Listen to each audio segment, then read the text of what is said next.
बिस्मिल्लाहिर्रहमानिर्रहीम। अस्सलाम वालेकुम नाज़रीन। डिप्टी कमिश्नर ऑफिस फैसलाबाद में फ़्लड कंट्रोल प्लान के हवाले से एक अहम इजलास मुनक़िद हुआ, जिसकी सदारत डिप्टी कमिश्नर मोहम्मद अली ने की।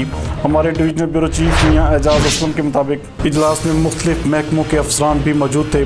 डिप्टी कमिश्नर ने फ़्लड इंतज़ामात और अर्बन फ्लडिंग के हवाले से मुतल्लिक़ा महकमों से तफसीली ब्रीफिंग ली और असिस्टेंट कमिश्नर से कहा कि फ़्लड कंट्रोल मेकनिज़म पर ज़िम्मेदारी से अमल दरामद होना चाहिए। उन्होंने मुमकिना फ़्लड की सूरत हाल में फ़्लड रिलीफ सेंटर्स के क़याम और दस्तयाब साजो सामान की सूरत हाल से आगाही हासिल करते हुए तांदल्यावाला में बुढ़े शाह के मुकाम पर कटाव के बायस पैदा शुदा सूरत हाल और इस सिलसिले में किए जाने वाले हिफाजती इंतज़ामात को चौकस रखने की ताकीद की और मुतल्लिक़ा महकमों को मौका का दौरा करके सूरत हाल से आगाह रखने की हिदायत भी की। उन्होंने कहा कि तमाम तर इंतज़ामात को मुकम्मल किया जाए और डेसिल्टिंग का काम भी जल्द पूरा करें।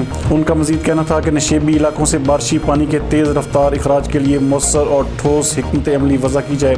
डिप्टी कमिश्नर ने हिदायत की कि प्री मानसून और मानसून मौसम में मुतल्लिक़ा महकमों की कारकर्दगी नजर आनी चाहिए। उन्होंने livestock rescue 1122, civil defence, metropolitan corporation, waste management company व दीगर महकमों इदारों के मानसून सीजन में फ्लड फाइटिंग इकदाम से भी आगाही हासिल की और कहा कि ख़तरनाक इमारतों की निशानदही करके उनको मनहदम या तामीर करने का काम तरजीही बुनियादों पर मुकम्मल किया जाए, जबकि मुख्तलिफ मुकामात पर बिजली की लटकती तारों को फौरी दुरुस्त करें।